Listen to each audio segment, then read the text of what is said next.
Good morning, it's Dr. Rutledge. This is an introductory presentation for today's seminar.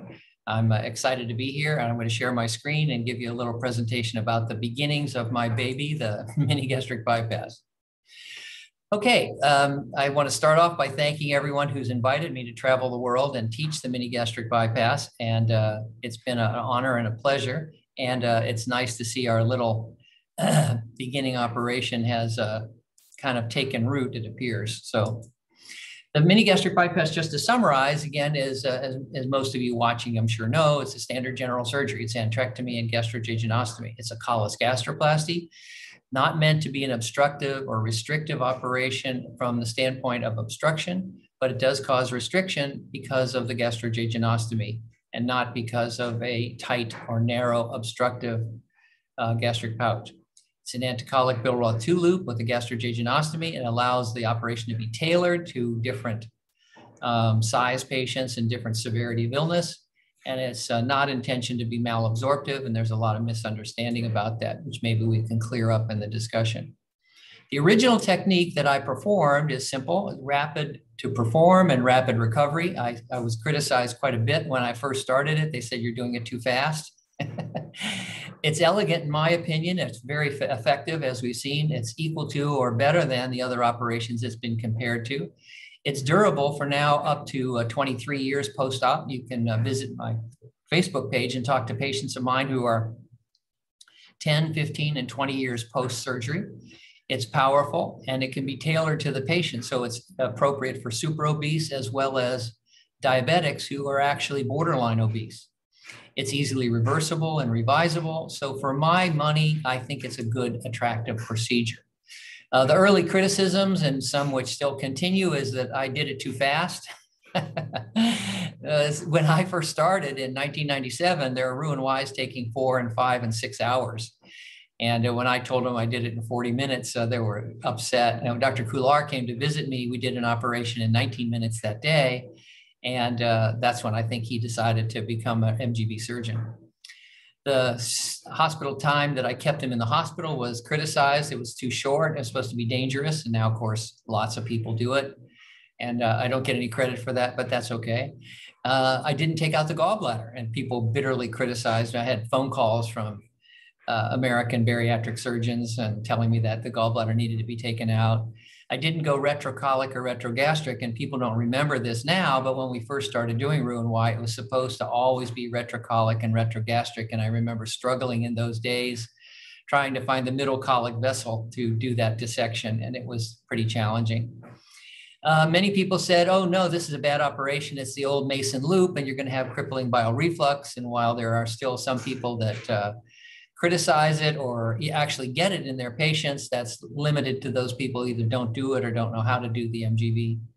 The Billroth 2 is also supposed to cause cancer, and now at 23 years and tens of thousands of patients, I think there's a few gastric cancer patients, but it seems to be much less of a problem. And the research suggests that the Billroth 2 actually decreases the risk of different kinds of cancer, heart attack, stroke, and diabetes. So the pouch and gastrojejunostomy were told to me when I started, it's too big. You have to have a little pouch like in the Roux-en-Y and a little gastrojejunostomy, and my patients wouldn't lose weight. And they were wrong about that. And they also criticized me for using email to communicate with patients, and they criticized me for having a website. We know about the past. I would question and thank the Indian surgeons who stood by me during the times of troubles. We've seen the lap band come and go, and we've seen other changes in bariatric surgery, some good and some bad. The surgeons, I would say in general, the MGB surgeons have been united in trying to do the best for our patients and moving the operation forward. We've known for more than 20 years that the good outcomes that we have seen are being recognized. And there's been a new birth in our practice, but the game is not over. What comes next? We've seen this explosive growth around the world of the MGB in India and around the world, and we'll talk a little bit about that, but what comes next? Well, the most important thing that I see on the future about the MGB is the severe problems that some surgeons are reporting, and we'll talk a little bit about that in the few minutes I have.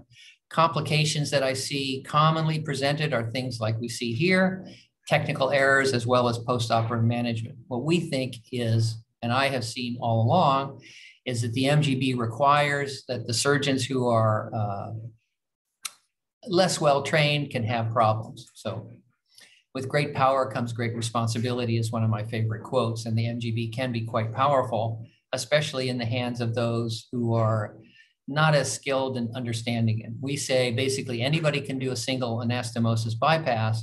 It doesn't necessarily make a mini gastric bypass done by the original technique.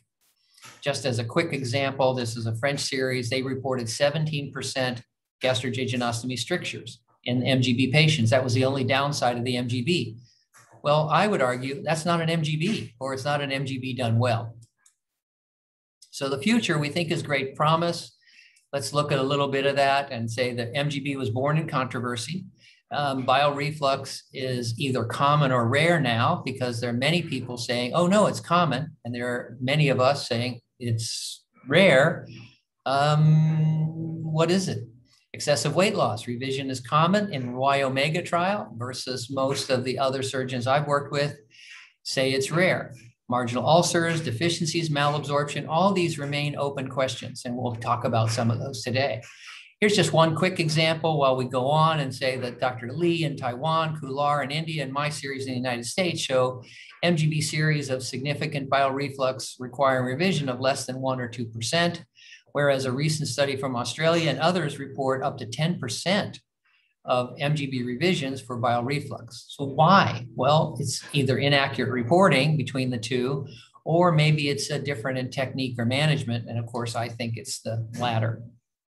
Remember the lap band, and we can see the good news of the MGB taking off, and we can see some of the good results. You know, Dr. Kular's 10-year data, which we're about to publish, shows hemoglobin A1C less than 7 in 96% of the patients. And here you can see the 10-year change and the hemoglobin A1C down to a lower level significantly at 5.6, 5.8. We also have shown in Dr. Kular's data, as well as my own, that the dosage of the MGB can be titrated to effect. So the MGB is one of the unique operations, so it can be more or less powerful depending on the patient's needs. And the MGB is indeed rising. Here's the Israeli study, which showed the MGB went from nothing to almost half of all cases done in Israel in 2018. And the sleeve dropped from 80 to 33% to 37%. And you might wonder why? Well, the reason, what if 1 out of every 3 patients failed the sleeve? Here's data from India, which showed that the weight of reported weight regain, so the rate of weight regain, was 35% in sleeve and 3% in MGB. Maybe that explains some of the rise in the MGB's utilization. Again, as I said, the difference in reflux reports, I think, is radically concerning, that maybe the surgeons performing this type of operation need to either stop doing it or change their technique or their management. How did this all begin? That's what I'm supposed to talk about, and now I'm at it. So forgive me for delaying getting into the main topic. I was a professor of trauma, critical care surgery, bariatric surgery for 20 years at the University of North Carolina in Chapel Hill. I was one of the first surgeons in the world to perform the laparoscopic Roux-en-Y, and that was a difficult operation, as I said. In 1997, in September, I was taking care of a drug dealer from Durham, North Carolina, who was shot in the abdomen 6 times with a .357 Magnum. The gunshot wounds injured him, and I took him to the emergency surgery. He had injuries to the stomach, tail of the pancreas, and the spleen, and multiple loops of small bowel. We performed a distal gastrectomy, distal pancreatectomy, excuse me, and a splenectomy. And we reconstructed him with a standard general surgical procedure, Billroth 2 gastrojejunostomy. And the next morning, I had a Roux-en-Y scheduled. And as I say, they were quite challenging. And I thought to myself, why don't I do what I just did a few hours ago for general surgery and trauma? And that was the first MGB. That patient and subsequently 60 more did well. I resigned my positions at the University of North Carolina and spent the rest of my life working towards getting the MGB in the rest of the world. So I would say the MGB is nothing special. It's we have good data that the MGB by itself and the Billroth-2 by itself are effective at resolving diabetes, high blood pressure, protecting against heart disease, stroke, and diabetic complications. And it's a good, safe operation, but it's not if it's done wrong.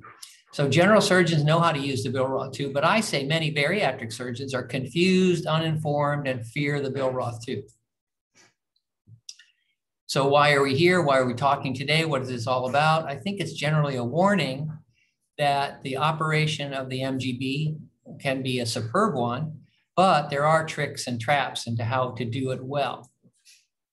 We have found in my own survey of surgeons that low volume surgeons have poorer outcomes, but although never as bad as the sleeve or the Roux-en-Y. They have more leaks reported, more reflux, more revisions, and more like the old loop anatomy as far as shorter loops and narrower loops, less like the antrectomy and Billroth-2.